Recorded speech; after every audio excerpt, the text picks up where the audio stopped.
You're listening to the Pure Fury Creations Entertainment Network.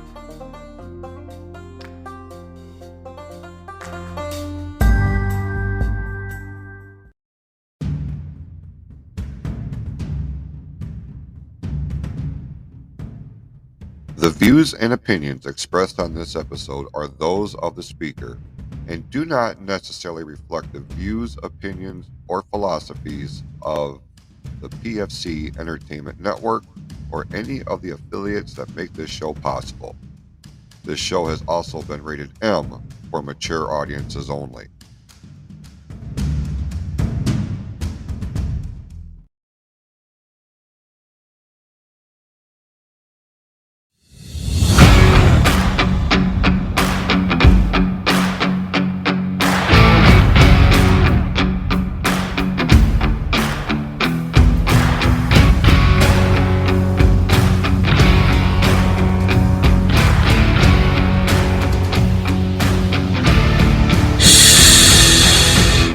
We don't talk about that.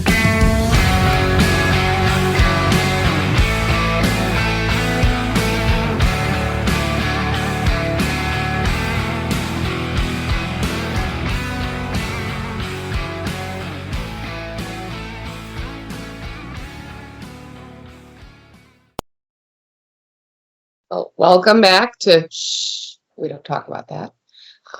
I'm Joanna, and I'm back here with my dear friend, Natalie. and what are we talking about today? If I'm okay, you're okay. Right. Yeah, if I'm okay, then Then you're okay. If you're okay, I'm okay. right. Who's on I first? need you to be okay in order for me to be okay. Exactly. Codependency. Codependency. Yeah. Relying on someone or something else in order to support your inner value, your inner worth. Yep. And to keep you going, to keep the engine like kind of chugging along, Mhm. you know? So yeah, that's what we're here to talk about. And I actually, I found this book that my therapist recommended to me. Dave's great, by Melanie Beattie, called Codependent No More. It's a pretty good book. Yeah. And I didn't read it, but I did skim and do quite a bit of like note taking in there, especially up to the healing part of it. And I will say that I saw a lot of similarities between, especially pre-therapy, Joanna, but there were even still a few things that I was like, oh, we better pay attention to that. Or I wonder if I should ask Natalie, is that codependent, or is that, can that be something else that could be driving that? Because sometimes we label things as because Yep. you're codependent, and in Yep. reality, there's another underlying source. So that's what we're going to talk about. And I would love to hear your insights on it, because I see your notes. I always have some notes. Always some notes. And so codependency, what does that even mean? And it's kind of described as a psychological and behavioral condition that can affect a person's ability to have healthy relationships. Often people will form one-sided, abusive, or emotionally destructive relationships. They'll tend to kind of develop like a circular relationship pattern where one person needs, like capital NEEDS, the other person to then be needed in return. Like, so most of us like want to have a relationship, or want a partner, or want a friend. A lot of times with true people that struggle with codependency, I need to have a partner. Like, I cannot be alone. I need to have someone, and I need to know that they need me too. So they'll kind of get in those patterns of abusive relationships a lot of times, Right. unless you're lucky and you happen to end up with a fantastically great and wonderful person. Even then, Like, you still want to know that you're needed. Because the only way for you to feel essentially okay with you is if your happiness is dependent upon other people. right. Well, in the book, she writes, a codependent person is one who has let. I added in one. That's right. But a codependent person is one who has let another person's thoughts or behavior affect them, or him or her, and who is obsessed with controlling that person's thoughts and or behavior. Mm-hmm. So I added in the thoughts part because she just kind of stuck to behavior. But sometimes just what somebody says is their like thought will then navigate how somebody drives their response. You know, they'll be reactionary to that. Mm-hmm. So I think that one of the things that I don't know that and it's early to discuss this, but there's this paradigm between like, I need to be needed, but then also I'm going to resent that I was needed so much and it wasn't reciprocated back to me Yes. at the level that I gave to you, because what I'm giving is what I expect to receive in return. And then when I do not, then there is anger, resentment, lashing out at that person. Yeah. Why are they doing this to me? Why don't they care? Why can't they just step up? Why don't they? They should. And it's all those unspoken expectations. Right. Yes. That like we are putting on other people. Like, okay, I'm going to do this for you. Oh yeah, I got you. I'm going to take care of your lunches. I'm going to clean the house. I'm going to do this. I'm going to cater to your every whim. Offering without even being asked. And then that expectation underneath me is, I also expect it in return. I'm expecting you to buy me gifts, or expecting you to love me, or expecting this or this without communicating it. And now I'm mad at you for not doing the thing that I didn't even tell you I wanted you to do, because I don't know how to communicate that. Well, often we don't understand that's what we're doing. Yes. That we're trying to get somebody to show us the same kind of love, attention, whatever. We're trying to get that reciprocated back to us. Yeah. We don't understand that we're shouting it out, and like we're shouting it out in German and everybody else speaks English. Mm-hmm. And we're like, why don't they understand me? I don't understand. I'm speaking perfectly clearly. Yeah. I'm saying every word exactly like I should be. Why don't you understand? And we're not giving any forethought into the fact that maybe they don't have an understanding from where we're coming from, Sure. And often where we're coming from, codependents have experienced some kind of trauma that they're trying to heal, they're trying to replace, they're trying to fix something that's broken and run away from feelings.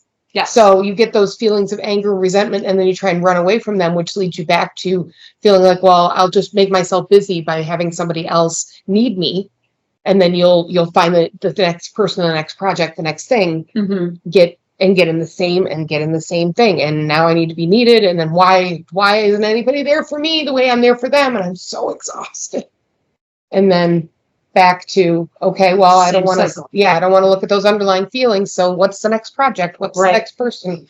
What's the next thing? And it's not all people. It's not all things. Some people are very driven in their careers, but typically, like, there's something underlying there that if you're trying to take care of other people. Right. And control. What is your motive? Right. And that was, I don't know, there was a lot that got in here, but as you were saying. I mean, you hit the nail on the head. Like a lot of times people that have true codependency issues that would there's not a diagnosis for codependency. Right. But have those true characteristics and behaviors do come from like abusive, neglectful, separate, like parents not being there. So attachment issues, like we talked about a few weeks ago. Right. Attachments. A lot of those in that, and having the unstableness in the family home, not knowing what anything's going to be like from day to day, assuming, okay, mom's in a good mood today. It must be because of something that I did. So I'm going to replicate that the next day. And then everything blows up. Okay, something I did is wrong. So true types of labeling is terrible. But not everybody that claims to be a codependent is actually codependent. There's varying degrees, if you will. There's side effects from other things that can mimic that. But yeah, it comes from the attachment issues and the trauma of childhood. And a lot of times there is addiction that goes in there too. You get addicted to the feelings that this for sure creates. You get addicted to the attention. And then that can also lead to you trying to, when you're not receiving that, people will then try to self-medicate to try and replicate those feelings. So they'll drink more, they'll use more substances. And then it's just kind of this vicious cycle, and they don't understand why. They don't understand what they did. And the thing about codependence is they can also be like a force for like good. For civil justice, they can be incredibly responsible. They can be the ones who take charge. Like first responders can sometimes fall into this category where they have this need to make sure that everybody's safe and take care of other people and be in that position to do that. And so, we need to be able to recognize which side of codependency are we landing on. Right. Because we want to keep the good things, but we also have to understand that if we don't, like those people who get into that type of position, trying to the savior complex kind of, yes, they end their lives feeling like they still didn't do enough. Like feeling guilty sometimes, because you can never do enough, you can never save enough, you can never be there for enough people. Right. And it's not that anything, it's because you're trying to replicate what you didn't receive when you were young. And you're doing the job.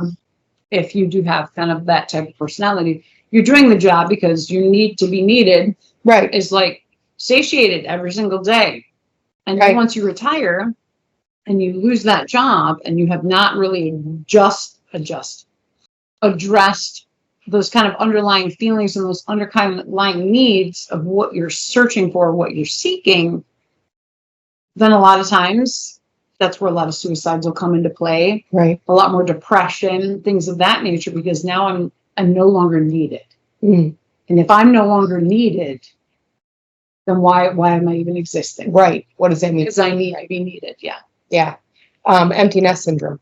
Oh yeah, for sure. This is a big one where, parents have locked into taking care of their children, being there every minute of every day, taking care of their schedules and their all the multiple sports and after school programs and so forth. And then the kids go off to college and they're like, I don't know what I want to do in my life. Yeah. Or retirement, same thing. That's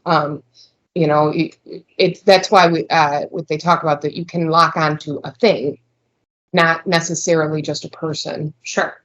It can even be like an animal. We talked about that too, that it can be an animal that you fixate on, that I have to do everything for this animal to make its life the best possible. You have to rescue all the animals. Right. That's a big one. Definitely. There were so many things I identified with that I no longer do, that I'm like, that was me, that was me, that was me. Yeah. I can remember getting all the calls for the baby birds. And now I'm like, oh, that's sad. You should call a rescue.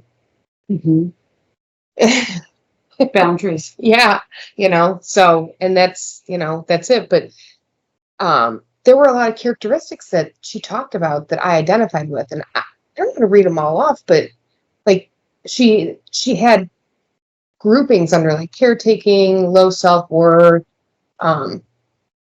repression, obsession, controlling, denial, dependency, poor communication, weak boundaries, lack of trust. It just kind of went on, sexual problems, miscellaneous, and then progressive. And there were a lot of things in there that was where I was like, oh, I remember doing that. And I can see now how that falls into that codependent thing. Sure. But then there were a few things that I also wasn't sure if necessarily that was something that I would put under she did put like sometimes or may or tend to. She didn't say codependents always do this. Yeah. So she did kind of differentiate that, but the lists were very long. I sent it to you, and it was quite encompassing. Like it seems like almost any behavioral issue that you could have, could have been thrown under that umbrella. And that's where I get a little bit like, oh, well, okay. I think that's where the definition, they're having a hard time defining it to put it in the DSM. Right. Because some of those traits align with literally any other official diagnosis. Right. Well, so they can't just make, your code. And also, there's no pill. There's no pill for codependency. No, there's not even really great treatments unless you're willing to be like, okay, I want to explore the dark side of myself and I want to heal it. You have to be in that place. Otherwise, you can't hear the messages of most of the treatments. And so you're like, but it's them, but why? And why? And you're always making excuses for why to avoid it. But, and a lot of that comes from like, she talked about, we talked about anticipating other needs and feeling anxious and saying yes when you want to say no and all that and feeling insecure. But then like coming from troubled family, blaming yourself for everything, feeling different from the rest of the world, or thinking you aren't good enough. A lot of these things resonated with me. Some of them I'm still working on, and some of them I'm like, okay, now I wrote down the ones because I scored the whole thing. I told you from 0 to 3, and I wrote down most of the 3s or the 2s. I didn't really write down unless there was nothing under it, then I wrote down a 1 so that there was something that I had to just so that I would remember what those, even if I didn't talk about them today, because it helps me just by looking at these dark sides and recognize, like, oh, that's something that I recognize in myself. By writing it down and acknowledging it, it's like opening the door to healing it. Yes. Instead of ignoring it, it's not me, it's a them problem, and now I'm just right. And even being, there's a couple of things that I've had to learn in letting go of codependency, and there's one tattoo is that let them tattoo. Yeah. I want that. Yeah, I've seen those. I want that one for the family and the loved ones that I've chased for so many years of trying to be good enough or whatever. Right. Like, that just don't want to be there. Like, you don't want me. Like, you want to move on. You want to talk trash about me. You want to Fine. let them, whatever. There's that, but there's just so much that goes into healing codependency that you have to recognize, like, I am taking responsibility for my own behavior for the first time in my life, which means sometimes I have to acknowledge that I'm going to fuck up. Yeah. And, like, you have to be like, okay, maybe that wasn't the best. But was I honest and authentic? Did I try, did I try to just be the best version of myself that I could under the circumstances? I can usually look back and, like, with 80% or better, be like, yeah, I definitely did. And that is reassuring. Yeah. Because even if you don't and the thing is that was what Dave told me today. He goes, well, yeah, because I was like, because, I feel like I could have done this. I know these exercises, and all I did was think about how old I was, to calm myself down. He goes, oh, because you weren't perfect. Right. You didn't think of the perfect exercise. You didn't think of the perfect thing to do. And I was like, oh, that's what I was going to. Because you can't be perfect. Yeah. Literally nothing and no one is perfect. And that comes from that, like, codependency, like, needing to feel good enough, and not getting that love and attention, and not attention in, like, let me play with you every kind of minute. We're talking about the fundamental attention that every child needs and deserves. Absolutely. In order to feel worth. So it's just was so interesting, because then when she got into, like, repressive, obsessive, controlling behaviors, those are the ones that are, like, you shy away from, and you want to be like, well, that's not me. Right. And I had to be honest. And there were some of them that I was like, oh, I definitely don't do that anymore. And I'm so proud of myself for moving on. Like, being able to look at and recognize those steps too, the growth, the healing, because you don't always remember it well, you definitely don't remember it. When you look back, you're just, like looking through your brain about, oh, how far have I gone? Mm-hmm. It's hard to remember where you started. And sometimes it can be hard where you slipped up. Yeah. Like, man, I've come so far. It's been so great. Has every single step been perfect? Right. No, because it can't be. Right. So it's like, but the codependent in you wants it to be. It wants it to be. So but it should, and then it says it should be. Yep. And then you're shooting on yourself, and then all you're doing is adding guilt and shame. Right. And you're really not leaving yourself space to breathe and grow into any kind of, like, new techniques that you're learning, new tools, anything, because there's always going to be this block of, like, it's not good enough because I need to do better. Yeah. And I need to be X, and I need to reach this summit. And then you're still going to be feeding that monster of, like, let me find the things that make me feel like that. Sure. And then when those things don't feel like that, I'll get angry at something. Whether it's, might even be myself, but I'll get angry at something, which will lead to depression and stuff, which will lead me to seek out more of those need seeking. It's a crazy. It's a cycle from hell is what it is. Yeah. And it's super hard to, it's hard to heal from, one, because there's so many layers and there's so many facets. But then two, sometimes we can get sucked into am I trying to say? Like, I know what I'm trying to say, but I'm trying to make it make sense when I say it out loud. Okay, you can work on things in order to heal them and address them, and then ultimately changing your behaviors and your thoughts, which is then going to change how you feel about things in general. And then once you get to a certain point where you're like, okay, I've built up this, I've taken care of this and this, I know how to deal with this and this, like I'm good, like I'm solid. But then there's that small part in some people where they still need to be a part of the drama, the victimization, the control. Like they need to be a part of that in some way.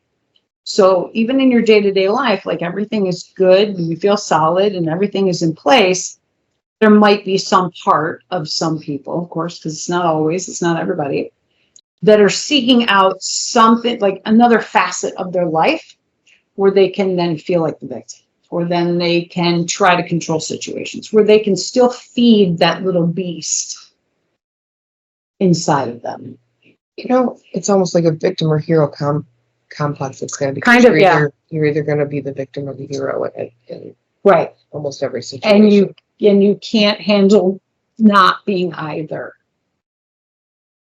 Right. And I mean, like we talked about that it has to do with like healthy attachment and unhealthy attachment. And the big part of with codependence is that we don't know when to detach, when to not be in the center of whatever it is that's going on, especially if you grew up problem solving, you know, trying to keep the peace, make sure everything was copacetic, taking care of a family member or loved one in some way. It doesn't always have to be your parents. It could be anybody in your family that you learned how that this is the way that I need to behave in order to make sure that this person is stable. And then once they're gone, like that behavior, unless you find a way to sit and address it and deal with it, it's going to continue on to other relationships because you're going to have to feed that need. It's like, okay, now I still need to feel like I'm needed and somebody needs me in a way that is more than just, you know, oh, they're funny. They're a cool person. I enjoy their company. You know, so that's not enough for the codependent. It's hard to remove the victim though, or remove the hero. You know, like you become so comfortable with it. Well, yeah, because if you remove the victim, then you're no longer a victim. And if I'm not a victim, that could mean that I'm a participant. But if I'm not the victim, then I have to be the hero. And if I'm not the hero, then I've done something wrong.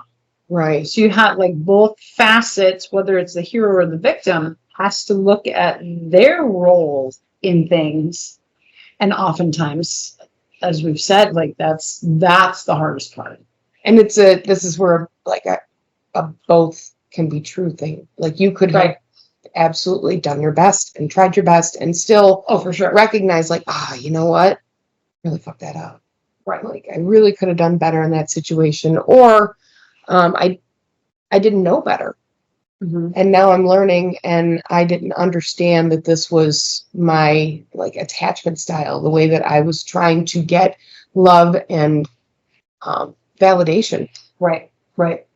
You know, for my own like inherent worth. Like that's what this kind of boils down to with a lot of codependents, whether they realize it or not. I don't think all codependents realize that they do it because they're trying to like actually validate their existence. Yeah.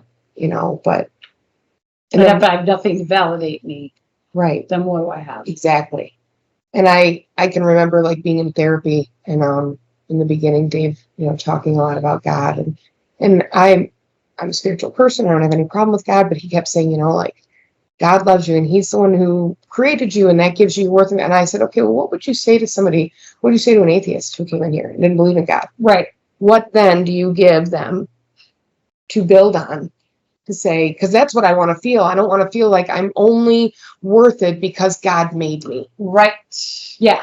And it's not that I'm trying to shit on that. I appreciate the love and the care that was gone, that went into creating my space for my existence and making me. Sure. But, I don't want that to be the only reason that I feel grateful that I exist, Right. is that this amorphous being said, you get to. Sure. So, And a lot of people, I shouldn't say a lot of people, some people that are like super religious and into their religion a great deal can also use that codependent behavior and thought process attached to God. yes. I'm doing this for God. So if I Yes. screw up, it doesn't matter because I'm like their focus, their need is God. And ultimately, if you don't have that, Well, their justification with God. right, absolutely. And if you don't have that ability to be okay within yourself, with or without anything else, then you're going to continue to struggle. Right. And understanding that all human beings are inherently flawed. Oh, yeah. So, Yeah. I'm never going to be perfect. Chasing that is, it's a pipe dream. It's going to lead to nothing but exhaustion, which is why a lot of codependents are exhausted and they can't understand why. They have memory fog. You have like it, and that's later on, like after you've been codependent for a long time, that a lot of that stuff will appear. But, it's something that I definitely noticed. And I don't know if part of it was healing the codependency or just having the codependency. Right. But fatigue has definitely grown Mm-hmm. in my later years, and it's a fatigue that is abnormal to my age. And when I look at it, I can tell that it has to do with mental health exhaustion. When I look at codependency, I can see how that could play a role into it. Sure. When your brain is constantly running on that, like it's like running a background app on your phone, and it's just draining the battery. And you may not even realize that the app is open. Like, forgot to close it this whole time. Or maybe it's got like a secret, like there's your phone will have like mine has an identity protection I didn't even know stayed open all the time. Mhm. So when I go to look at it, it's like active background app. I had no idea it was there. I didn't know it was there, so I went to look for it. Right. And now it's like, oh, okay, well that's something I need. But what if it had been like a app that I didn't need that was running on and draining, maybe something that was even stealing my information. Like it's kind of the same thing. It's stealing my essence in a way. It's stealing away your energy and your ability to be able to think outside of what it is that you're chasing. Yeah. And you start to lose like imagination and creativity and you become more rigid and these kinds. And I have actually noticed this as I've gotten older, like my sense of humor has gotten less and it's harder for me to keep up with jokes. There's just certain things that, and it's not because I have a cognitive ability. It's just because the way that my brain processes things has changed so much. Yes. That it's now difficult for me to like catch up and be like, oh, that was something. I mean, I later might think of something hilarious to say, but in the moment, and a lot of it too, I think before was that my humor was tied to self-deprecation, and I don't do that anymore. Or to making fun of some kind of thing out there, and I try not to do that anymore either. Mm-hmm. So when you start to heal, like some of your darkness goes away. And that can be a challenge, but I mean, that's neither here nor there. But the thing that I found interesting was that she talks about like caretaking doesn't help. It actually and we're talking about caretaking in an unhealthy way. We're not talking about caretaking of a person who's in need of it, an elderly one, right? Somebody who's gone through surgery, something like that. But caretaking of somebody that, like your child, let's say, who needs to spread their wings a little bit, and you are kind of holding on with the apron strings, like helicopter parent. Yeah, kind of in a way, or even like a sibling or something like that. Or as your child gets older and you want them to do, or even your parents, like you want them to, you start worrying about them as they get older. And why are they doing it? And it's not safe. And right now I'm not talking about before they become like in a place where they actually need your help and assistance. But when she talked about that, what I found interesting was that she said that it causes people to ignore their own personal problems or feelings. It gives them more, it makes them give more than they can receive. And it also relies on relies on inherently believing that that person is incapable. Right. Because if they were capable, then they wouldn't need you to do it. Right. But they're not, so you have to help. You have to step in somehow. Guide them. I mean, Give it advice. just popped into my head. Anybody that, what is that movie from? Doesn't matter. I don't remember what the movie's called, but Gypsy Rose has been all over like TikTok in the news lately because she was finally released from prison. Mm. And her story, her mother was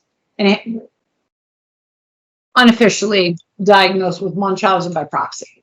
Okay.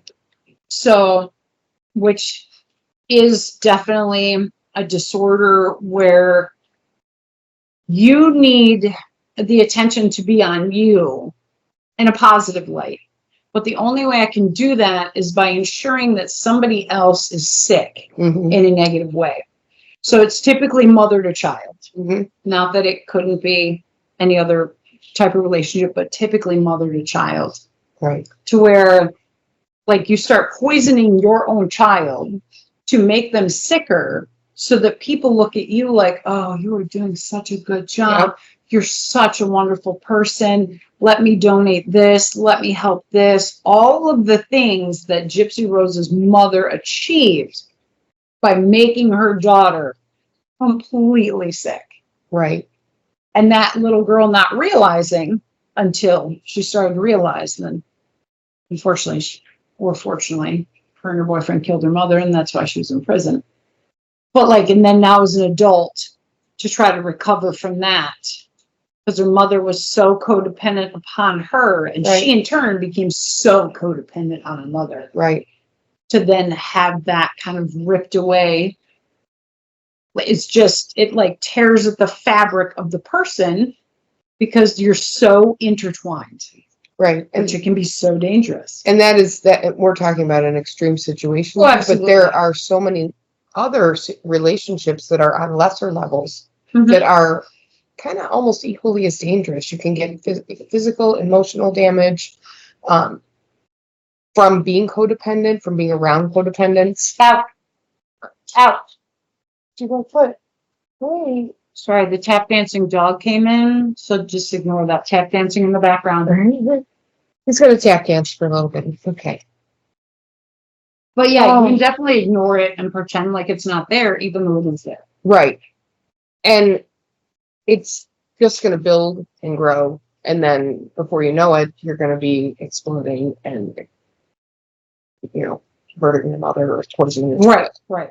Like those are extreme situations, Absolutely. but that is that's not that the is the norm. extreme end of codependency. But unchecked codependency can also lead to physical ailments, mental health ailments. There's so many anxiety, self-worth problems. Mm-hmm. There's so many things that just being codependent in and of itself can lead to. And then being the child of a codependent too can not only lead to you being codependent, but also just a lot of those like self-esteem issues and not sure of where you're supposed to exist in the world, not sure of the future, not sure where you belong. Mm-hmm. Codependency is one of those things that it's like really sneaky. And I think more dangerous, it reminds me of like diabetes. People joke about it and they make like it's no big deal, and until like you have your leg amputated, or or you pass away from it because you have atherosclerosis from it or something like that. So it's one of those things that it's like a stealth bomb almost comes in behind you, and before you know it, it's blown up everything. And it's all because you didn't have that healthy attachment. You didn't have what you deserved growing up. Let's make sure that's stated, like, or somehow in some way you were molded or shaped that this was a healthy response for you. Right. And that meant you went through something that was quite negative. Absolutely. In order for you to develop these characteristics, these behaviors, but it doesn't mean that you can't unlearn them or quiet them. True. It just takes a lot of practice and learning. Repetition.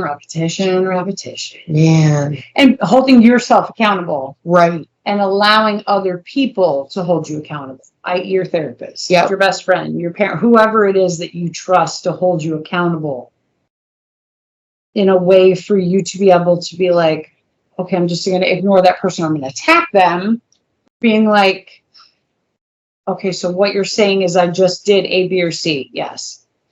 Okay, let me reflect on that. Well, that's kind of what happened when we were in Tennessee with me. Mm-hmm. And I was upset about something, and it had to do with my own behavior in reaction to somebody else's behavior. Right. Somebody else said something, I took it the wrong way. Wasn't able to articulate it well to them. And then I tried to like bravado through it and act like it didn't bother me. And then they just like a sore wound, just kept picking at it. And and then before you knew it, I came down to you and I'm like, I don't know what to do. Like and you were like, well, you told them Right. like that it didn't bother you. So that's what he's doing. And I was like, okay, yeah, actually, you're right. Yeah, I did do this. And I walked over by myself, and I took like, I don't know, a couple minutes. I thought about it, and I came back and I was fine. And he and I took selfies, and there was no problem after. And it wasn't that I had a problem with him. It was my reaction. It was my own trigger, as we've talked about. Yeah. My own reaction, my own insecurities. And that came up, and I didn't know how to articulate or deal with them in the situation with all the other stressors that I had going on too. Sure. Lost cell phone, strangers, blah, blah, blah. Yeah. But that's the same thing. Like, it's that kind of situation that happens where it's like if you can't hold yourself accountable and go, okay, you know what? I do have a part in this. I see where I went wrong. I see how I ended up here. Because I can't change how he's going to behave or what he's going to say or what he's going to do. I can only change how I behave or how I respond to it. Mm-hmm. So that's kind of, but until you have to be willing to ask somebody like, hey, I'm really confused right now. I'm having a hard time checking the facts. Can you help me? Yeah. And then be willing to accept when the facts don't match up with what you really want them to. Yes. Or maybe sometimes they will, but it's not always that you're going to be told you're wrong. That's not the case. Sometimes they'll be like, no, this is right for you to, that level of reaction, I would be that upset too, or I would be concerned too, or whatever.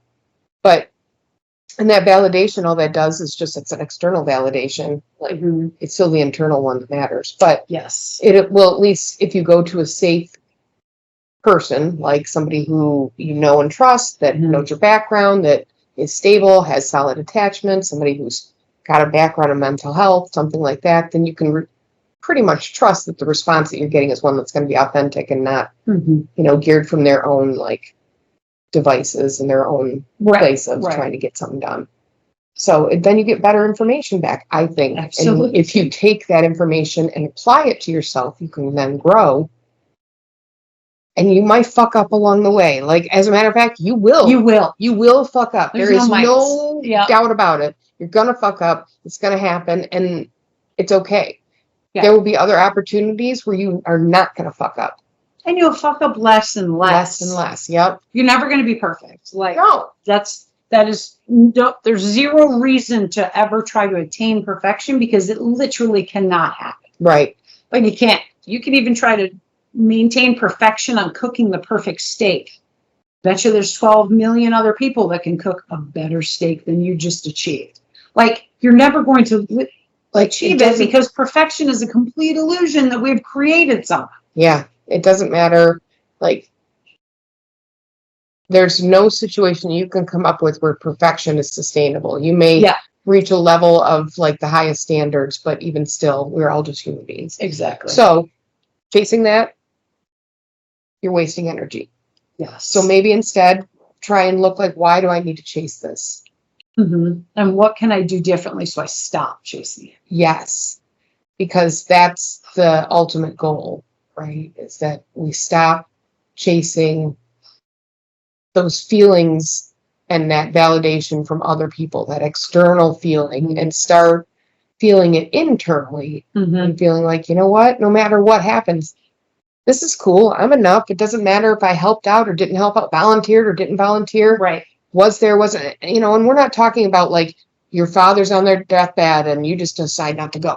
Right. That's not, because it's not convenient for you. Right. That's not what we're talking about. But to go to the extremes of trying to be there, for instance, for everybody's graduation party. Right.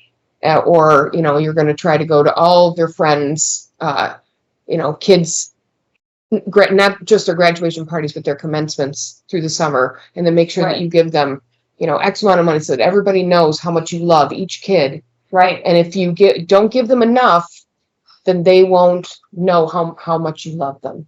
Right. Like that's a really simple way that we can get caught up in that codependency, just by giving more than we're able to, or more than we even really want to. Especially if that underlying expectation is they're going to come and be like, oh my gosh, thank you so much. You're amazing. You gave me more than anybody. Right. Or that you did something wrong. Or that you did something wrong. Yes. Yes. Yeah. So I see you wrote CBT, and that's one of the This things. just talks about treatment. Yeah, well, that's one of the things that we've used with a lot of, and see, the thing with my journey, Dave didn't talk to me about codependency. He didn't be like, you know, I think codependency is something you should look into.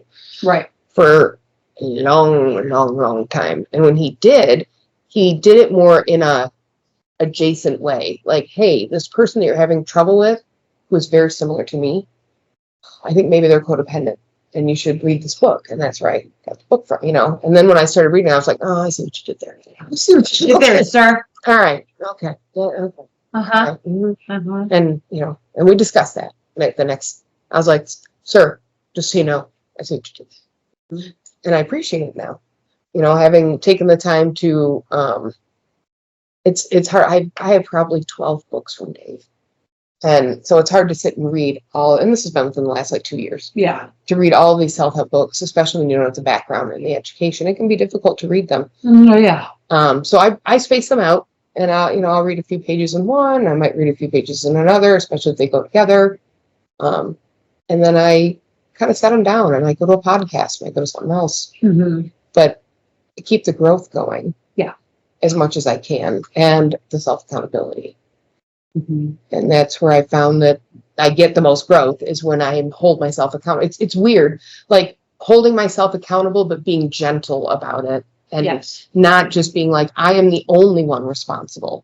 It's all because of me. Right. Because that's back to an unhealthy place too. Right. But just recognizing like these are the places where I hold accountability. This is my role. This is their piece. Right.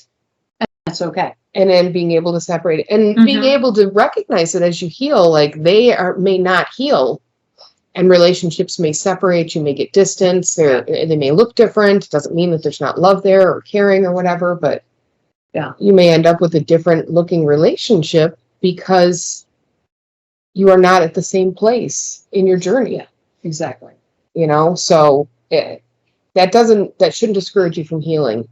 The one thing I can say is taking this journey, having this healing, bringing myself this peace has been the greatest gift I have ever given myself. Absolutely.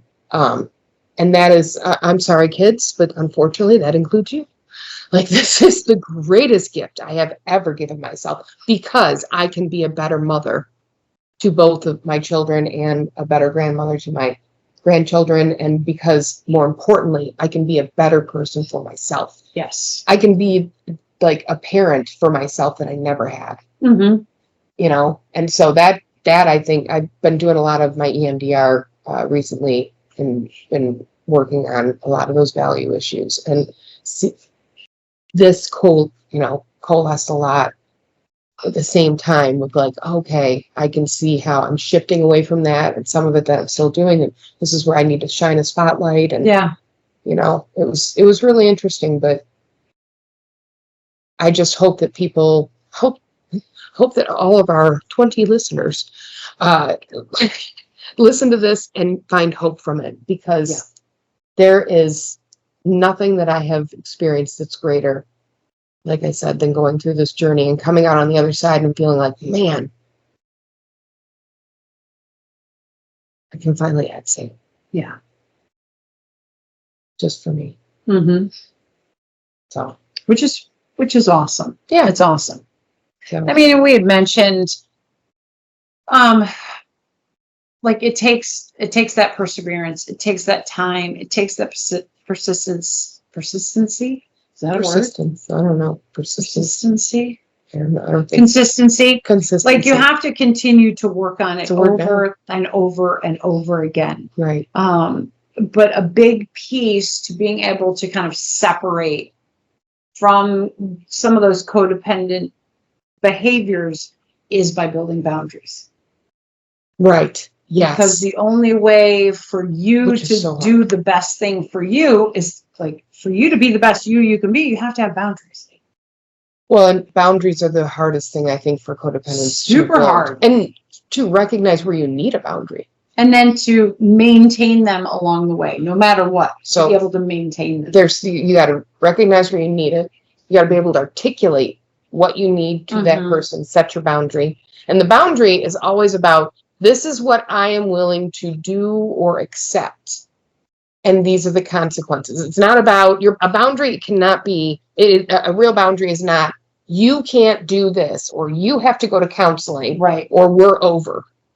That's like, the boundary can be, I am not happy in our relationship at this time. I really feel like you need some help to work on yourself. I feel like that is something that would help us grow. If that's not something that you're willing to work on, I don't know if this is a relationship that I can stay in. Right. I might have to walk away. Mm-hmm. It's not telling the person what they have to do. It's telling them what you are going to do if something doesn't change. Right. It's not that you can't say, I don't like this thing about you or about, but it's not fixating on you. It's fixating on the behavior, the problem. Absolutely. And then being able to set the healthy boundary. And healthy boundaries that's one of the hardest things that I've struggled with. I've talked about before in the beginning when Dave asked me to set a boundary with my mom, but just about emails. I had already struggled with boundaries with her, and she would just send me these horrific political emails that were, I don't even want to talk about the content. It was all fake news, and it was stuff that I just didn't want to engage in. Mm-hmm. And so I kept saying, like, Mom, I just really need you to please stop sending this to me. Yeah. If you don't, I'm gonna have to block you. And then it got to a point where, because when Dave first asked me, I just burst into tears, and it took me about a year. And she kept sending them, and then I got to a point where I just said to her, Mom, if you send me another political email, I'm blocking you. And she did, so I blocked her. I never told her, hey, you sent me a political email, so now I'm blocking you. I had already told her what the consequence was. Mm-hmm. She crossed the boundary. There's no reason to then state that I am now going to enforce the boundary. Right. So you don't need to bring out the trumpets and be like, no. And now I will enforce the boundary that I told you I had set. Because then that's drawing different attention to yourself in the way that you're getting again. So again, you can be the hero or the victim. Right, exactly. And that's kind of why I wanted to point that out, is because it's like it's just, and I thought about that. I was like, should I? And I don't know. I told her what I was going to do. This is what I'm going to do. Mm-hmm. And I did. And I tried to reestablish connections with her, and unfortunately it didn't work. It was a few years later that I tried, but tried to rebuild, and it just didn't work. So she and I don't have contact. And I think that is probably best for both of our mental health. Mm-hmm. I have made my peace with that, but I've also set a boundary of like, I will not accept negative talk from them. They can say whatever they want to each other. Right. But I won't take it personally. Yeah. So, it's those kinds of boundaries. And that's not just from you have to get that way where you will take it from like anybody. Anybody who starts speaking negatively about you is probably a good place to set a boundary. Yes. And that's the other thing with codependents. Codependents really like to talk about other people. And so, because then it keeps you from fixating on your own problems. Mm-hmm. So, be wary of that. Just something that I remember. Mm-hmm. Another really difficult thing is self-care. Oh, God, yeah. Well, because you're not worth it. Mm-hmm. You have boundaries and self-care go hand in hand. Sure. Because you have to be able to you cannot expect anybody or anything to take care of you. Nope. Not that people might not want to. Right. But that cannot be your expectation. Your expectation could be, I know how to fully take care of myself. I would love to have a friend, a partner, a dog. I would love that to be a part of my life. but I don't need that in order for me to be okay with it myself. Right. And self-care, like, it doesn't have to be like you're getting massages every day. No. It doesn't have to be mini vacations away. Like, it can literally be making sure you're getting your hair done on time, whether you're a male or a female. Like, I was talking to one of my clients last night because he goes to this barber that's like, I don't know, 45 minutes away from his house. Loves this barber. I learned something about hair growth yesterday in men that I never knew because I'm not a man. But that's not the point. And his wife was like, I don't know why. You have to drive 45 minutes there and you spend all this money in gas. Why don't you just go near here and blah, blah, blah. And he's like, because I like this barber. The barber knows exactly what I need. He knows how to do my hair perfectly so that when it grows back, it doesn't grow all weird. Like, I'm not giving up my barber. Right. And he's like, it's really no different than you going to your mom to get your hair done. What happens when your mom's no longer here? Then you're going to have to scramble to find someone to get your hair done. I'm going to have to scramble when said barber is no longer here. And the reason I bring up the story is because he's been struggling with self-care. Right. What are you doing for yourself? Right. You go to work. Work is not self-care. No, Work it's is not. avoidance. What are you doing for yourself? So when he said that yesterday, I said, you realize you going 45 minutes one way to spend however long you need to there and 45 minutes back, like, that is your self-care. You're taking care of yourself and only yourself in that moment. Right. And he was like, yeah, but it's not that big a deal. I said, but it is. Right. Because if it wasn't a big deal, you'd be willing to give that up and do what she's asking you to do. You are not willing to give it up, which means it is self-care because it is important to you. Right.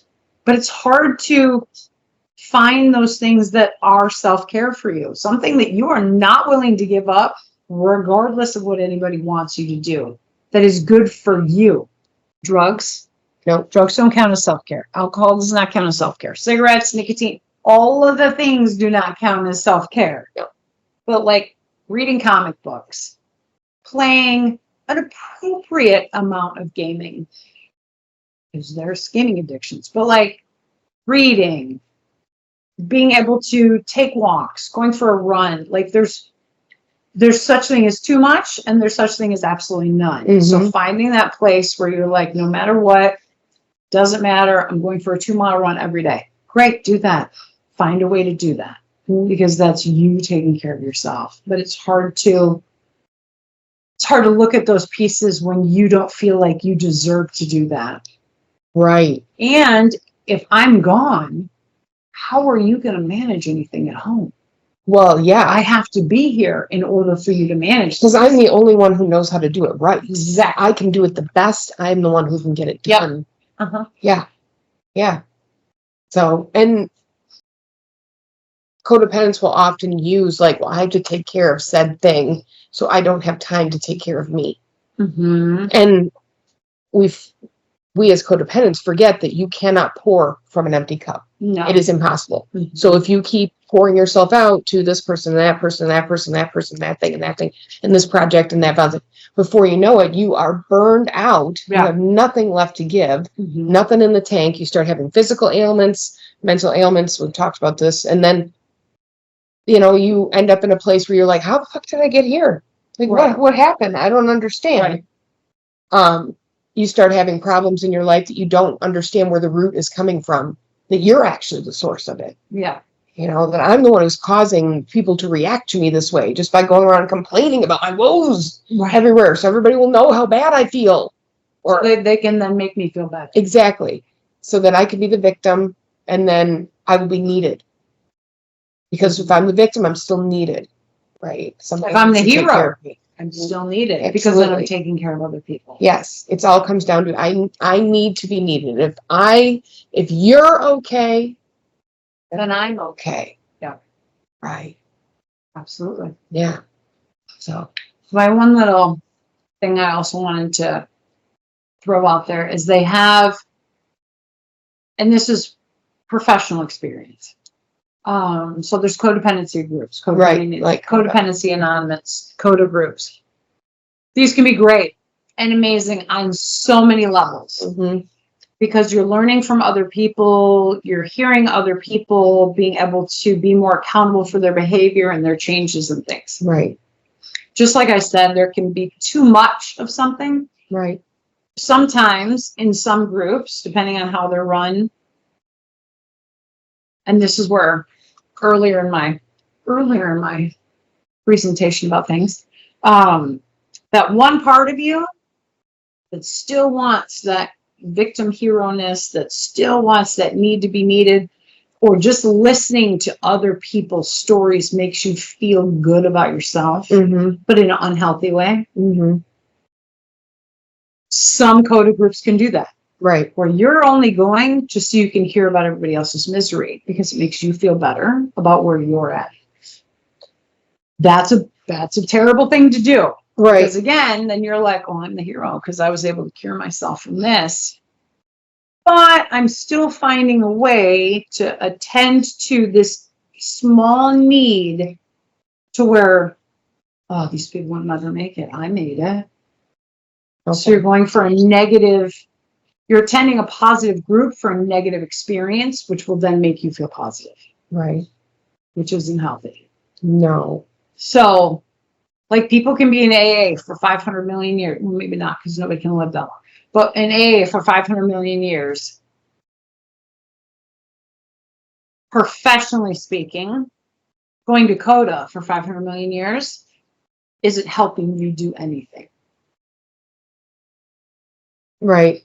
And same thing with like staying in therapy for 500 million years. At some point, you need to leave the nest to do the things on your own.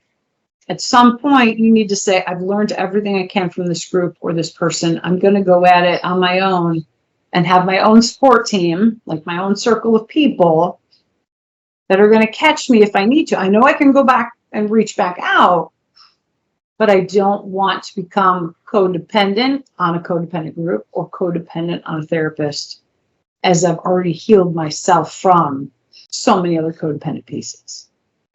Right. Yeah. And I had it in my brain and it kind of whiffed out, but I was thinking like, it's almost like when if you're thinking about a relationship I know what it was. I thought about the trip to Tennessee again. And like, if somebody asked me coming back, this is a good way to kind of judge, drive some codependency issues going on, I think. Okay. One way, at least.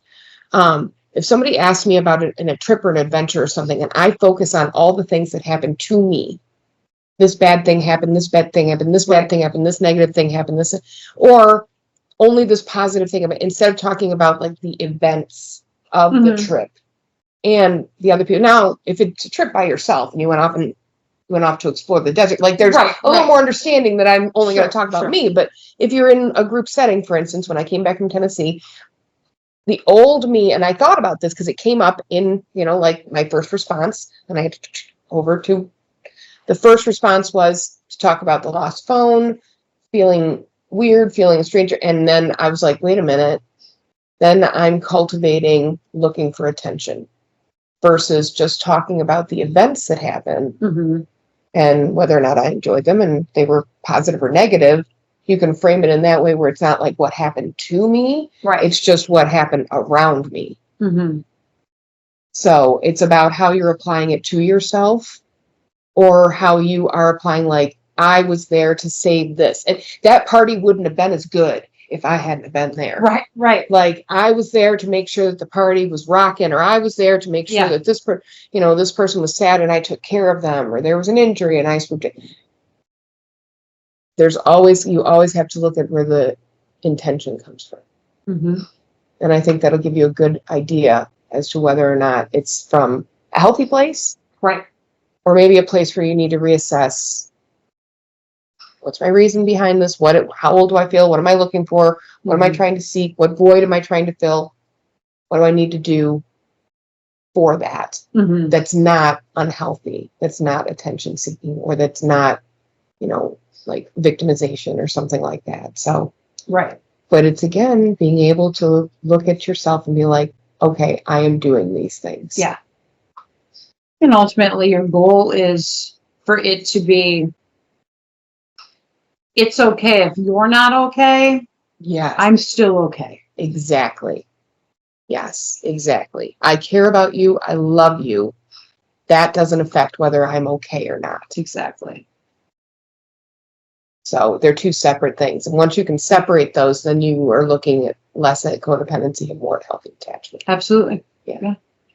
So it's like when your friend, I think a good example has been like previously when I would have a friend say something like they had an emergency at their house or they needed help with their garden or something like this. I would be the first to volunteer. Let me get over there. Let me help. And I'd do the most work and try and like kind of show how valuable I was. Right. And in the process, I would hurt myself physically, not intentionally, of course, but the next day, week, whatever, I would be just wiped out and hurt and exhausted. Now, when I hear somebody come up or they ask for help or whatever, I sit back and I go, is this something I want to do? Is this something I'm capable of doing? And then I make a decision from there based on like that kind of healthy place versus how can I be the first one to show that I'm valuable? Right. Let me make sure that I volunteered or give my time or pay for this or do whatever to show you I'm valuable. Yeah. Instead, it's the opposite. It's a different place to exist. Very different. Yeah. And at first it feels selfish. Oh, absolutely. Yeah. So you have to really get comfortable with being uncomfortable. That's part of what this whole journey is about. Every portion of it, every step you take, you're living in the uncomfortable. Well, we talked about cognitive behavioral therapy. We did parts of it, but now Dave and I were working a lot on an acceptance commitment because like it is what it is. Like I need to either accept that this is the reality or fight against it, and that both things can be true and all that. So it's been interesting to see the change in how he approaches the topics and calls me out differently, gently, kindly, but like if I say like, well, like I said, like I did this, but I didn't do it this way. Oh, so you're not perfect. You're not perfect. Gotta be perfect, right? So, he'll call out those little inconsistencies that are left and help me redirect my attention. Finding a good therapist, I think, was pivotal for me for that. Oh, absolutely. It's pivotal for everybody. It is. To find that person that you connect with, that you can trust that they're going to do what's best for you. Yeah. Whether that's a loved one or friend or whatever. And you don't have to trust them at all. Yeah. You don't have to. But being able to trust that they're going to do what's best for you because of their education, their training, their certifications, all of those things coming into play. Yeah. That they're not out to allow you to continue to be the victim or the hero in every situation. Right. Or that it's not for their own designs, their own purposes. Yeah. So you just got to make sure that you watch out for that too. And sometimes a professional getting that opinion is pivotal. If you're not ready for that, then, just be ready to have an honest conversation, like you said, with a friend that you really trust, who has that solid background credentials that you can count on. Yeah. So, I don't know, that's pretty much all I got. Yeah. I like it. I think that was a perfect topic, especially considering we just came off of the adult chair. And a lot of that in the adult chair, like your codependency is being able to stay in that adolescent chair. Correct, yes. So how can I get out of that? So I think, segueing into boundaries for our next episode is like the perfect trajectory. Yeah. Yeah, I hope that this timeline of the way that we've set things up helps people kind of settle into and grow into this journey or process. And if it doesn't, listen to them out of order. We don't care. It doesn't matter to us. Yep. You can listen to them whatever order you want to. But, we're just here to impart knowledge and wisdom and also experience of having gone through it in both sides of it. I mean, you have your own therapy journey too, but Codependency is a real, I don't know, it's a real bitch. She's a bitch. She's a bitch. She really is. Yeah, she's related to Karma. She is. They're like besties. So, what you got there, Mr. Jason, sir? You know, Mr. Clapp? it's I find it ironic you use the word bitch because like I'm as far as my experience with codependency, it generally centers around a bitch, but be that as it may. A couple of things you said here, and I actually I think that's incorporated one it. type of codependency that might Well, center around females. Well, listen, obviously it's not exclusive to one demographic over the other. I'm just saying in my personal experience, Yeah, listening to what you I know guys have some of just this laid would out here. resonate with you. Yeah.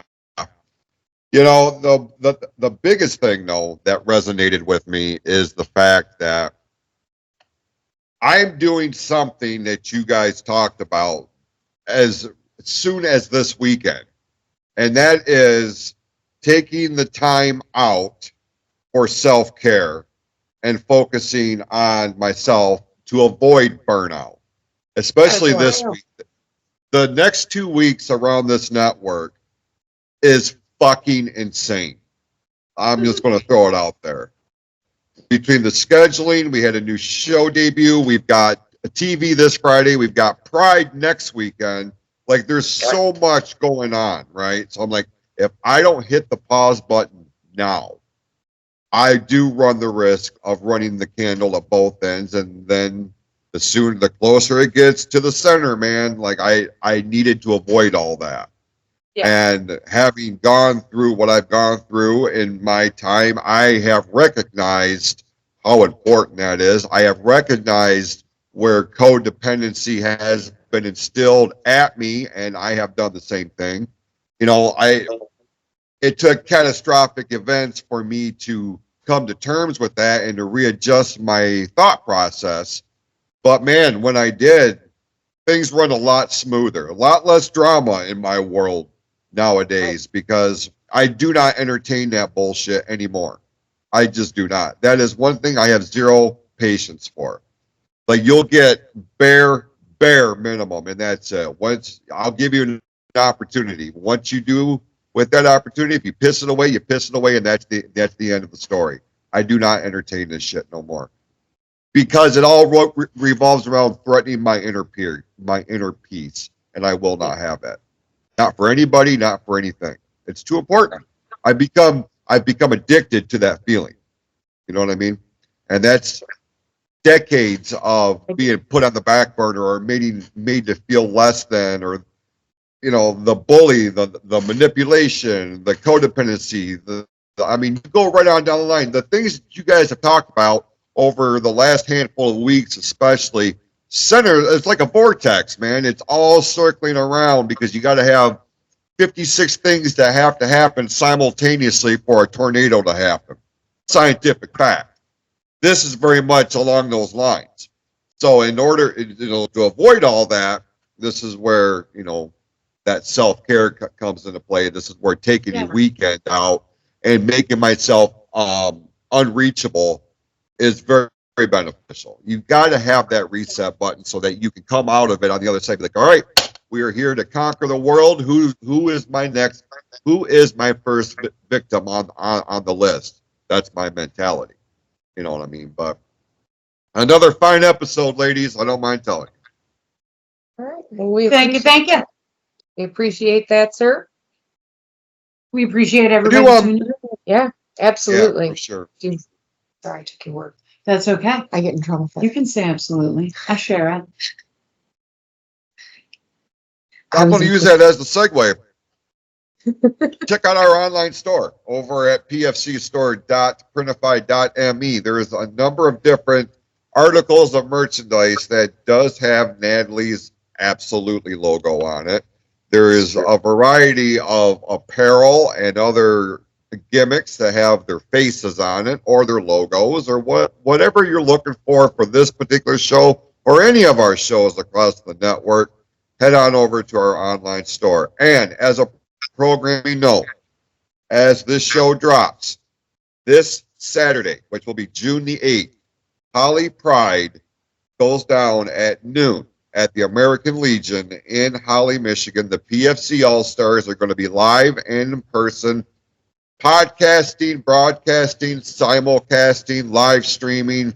We're going across the board. 12 to 5, Saturday, June the 8th. Come on out, stop by the table, say hi, be on the air, take pictures. I'll even do autographs, and I don't do autographs, but I will do them on this particular occasion. So, very much looking forward to that event. I'm gonna have Keith have you sign his chest. Oh, That's Lord. cool. Hey, if it's for Keith, I'll do it. I'm a I big know. fan of that dude. I know. Oh, Lord. Who isn't? He's a great guy. He is. Big I fan. know. All right. All right. Anything else, Thank ladies? you. No, sir. No, I mean, well, I will say that our listeners, we may have a little bit of hiccups and schedules coming up as things get a little more challenging just between stuff going on with your mom. Jason's got a lot of changes going on the network. So we're hoping to keep our schedule on time and not miss any podcasts or anything. But if we do end up having to shuffle anything around, please forgive us and understand we're doing our best. Mm-hmm. Right? There's just a lot going on between a lot of different dynamics. So that'd be the only thing I'd add. Life gets in the way. It do. It really does.